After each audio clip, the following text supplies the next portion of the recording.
जय Jagannath dear friends मो सत्यजित आपण मानक मोर चैनल जॉब हंट को स्वागत जनाऊँगी। वर्तमान ओडिशा सरकार तरफ उत्कल बालाश्रम मानकरे मोर नॉन टीचिंग स्टाफ लगी नियुक्ति प्रकाश पाई। आसत आम ऑफिशियल नोटिफिकेशन टी चेक करनवा कौन रही तार इलिजिबिलिटी क्राइटेरिया एवं केउ केउ जिला लगी बाहरी नियुक्ति टी। जदि आपण माने चैनल रे न्यू थे चैनल को सब्सक्राइब करनियंतु एवं बेल आइकन रे प्रेस कर दियंतु एमिति किछि लेटेस्ट जॉब रिलेटेड अपडेट्स पाई। वर्तमान मु नोटिफिकेशन टी ऑन कर दे ओपन कर देछि आपण देखि पारथुबे एठी ना Utkal Balashram recruitment 2025 notification out for helper worker and other post. ठीक अछि वर्तमान ये रहउछि आपण देखि पारथुबे ना उत्कल बालाश्रम नाउ अनाउंस रे latest job notification for the recruitment of various teaching and non-teaching posts. Apply through online application mode, so those candidates are eligible. Now, for Utkal Balashram Recruitment 2025 post kindly visit our website. ये रहिला तर notification T रहउछि ना हम check करनबा कोन रहउछि तार criteria ना organization name Utkal Balashram Odisha category government job एटा रहउछि name of the post various post रहउछि एप्लिकेशन मोड कोन रहउछि ऑफलाइन आपण स्पीड पोस्ट करिवे बा रजिस्टर पोस्ट करि परिबे आपण तापर कोन कहउछि समस्त हु कैन अप्लाई ना ऑल ओडिशा कैंडिडेट समस्त अप्लाई करि परिबे एठी। ठीक अछि तापर कोन कहउछि प्लेस ऑफ पोस्टिंग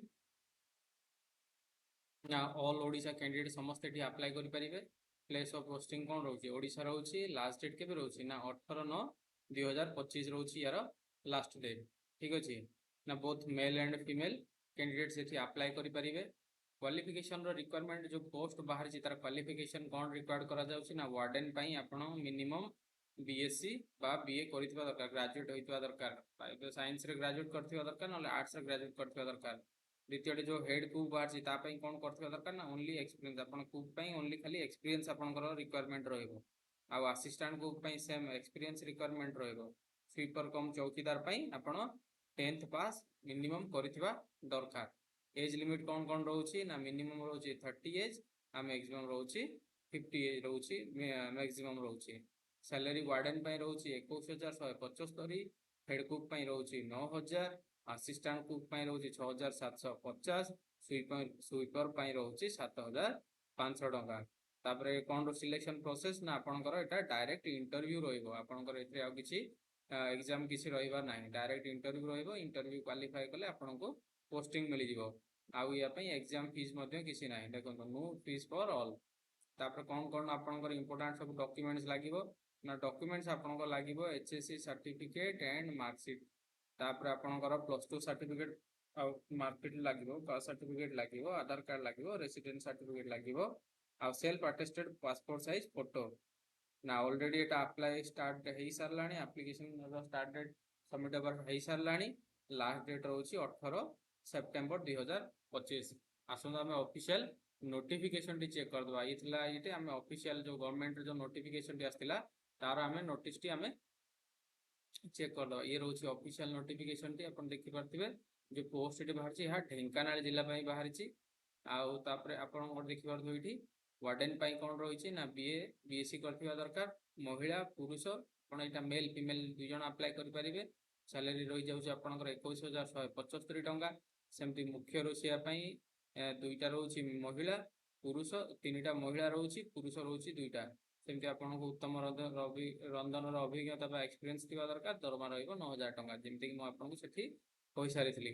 सेमती सहायक पई 6,750 टंका रहउछि कुक पई रहउछि चौकीदार पई रहउछि आपनकर 7,500 टंका। अप्लाई केमती करिवे ना अप्लाई तार जो निम्नलिखित एई गोटे फॉर्म रहउछि एप्लीकेशन फॉर्म रहउछि एई फॉर्म ता आपण फिल अप करिवे सेल्फ अटेस्टेड एठी फोटो लगेइबे लगेला परे आपण एकु कोन करिवे ना स्पीड पोस्ट करिवे। एठी देखन तार प्रोसीजर कहिछि केमती अप्लाई करिवे।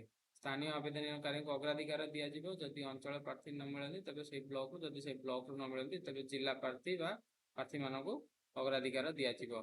ठीक अछि ना जो एठी कोन कहउछि देखंतु ना योग्य प्रार्थी बा प्रार्थी मानक आवश्यक शिक्षागत योग्यतार सर्टिफिकेट मार्कशीट अभिज्ञता जन्म तारीख आवेदन करिथिबा पदवीर नाम सह आवासिक प्रमाण पत्र आदि स्वाक्षरित अपिकल नकल जोटा आम सेल्फ अटेस्टेड कहते दुईटी पासपोर्ट साइज कलर फोटोग्राफ आवेदन पत्र फॉर्म रे संलग्न करी 18/9/2025 तारीख सुधा जिला शिक्षा कार्यालय ढेंकानाल पिनकोड रोचे या ठिकाना रे केवल रजिस्ट्री पोस्ट बा स्पीड पोस्ट करी पठाइबा आवश्यक। तामाने आपनकर जेतिकी सब डॉक्यूमेंट्स रहिला सब सेल्फ अटेस्टेड करिवे प्लस दुटा पासपोर्ट साइज कलर फोटो आपण 18/9/2025 तारीख पूर्व ढेंकानाल ये जो एड्रेस रोचे जिला शिक्षा कार्यालय ढेंकानाल रे आपण रजिस्ट्री बा स्पीड पोस्ट करिवे। प्रार्थी माने लफाफा उपरे आवेदन करथिबा पदवीर नाम और ब्लॉक नाम स्पष्ट उल्लेख करिबा जरूरी अटे।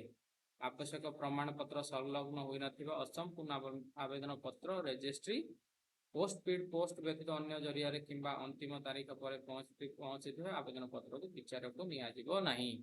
ना आपनकर जदि इनकम्प्लीट एप्लिकेशन फॉर्म हेतिबो बा 18/9 पर जदि आपनकर रजिस्ट्री बा आपनकर स्पीड पोस्ट पहुंचे एप्लिकेशन फॉर्म पहुंचे तबे ताहा आपनकर जो कैंडिडेट रिजेक्ट हे जिवो बा आपनकर एप्लिकेशन को कंसीडरेशन रे निया जिवो नाही। ये रोचे आपनकर एप्लिकेशन फॉर्म तो फिल करिवे फिल करिके एड्रेस रे आपण ताको स्पीड पोस्ट करिवे जेमति 18/9/2025 पूर्व सेटा आपनकर सेठी पहुंची जिवो।